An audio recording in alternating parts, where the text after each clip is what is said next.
Hey guys, it's a bit stormy here in Edmonton.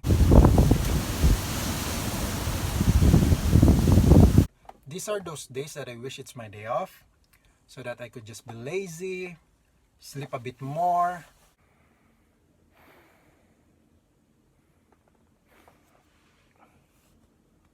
eat my favorite hot and spicy noodles,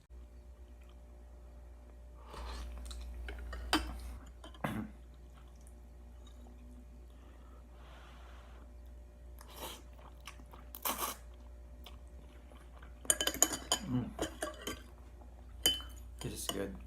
or just sit comfortably in my couch and watch Netflix.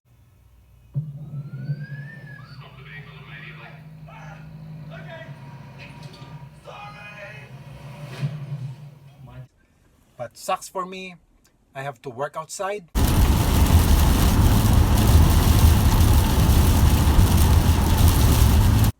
They said that we are expecting wind gusts of up to 90 kilometers per hour.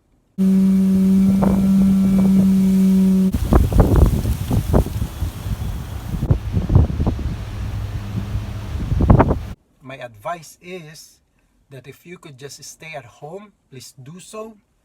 But if you are going out, just a word of advice, stay safe because it is a bit crazy out here.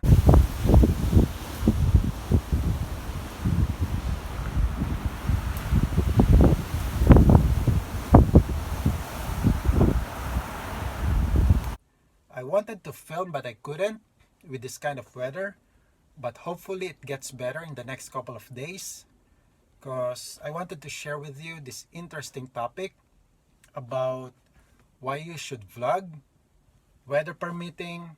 I hope I could finish it up, but up till then, stay tuned in my next video. See ya guys!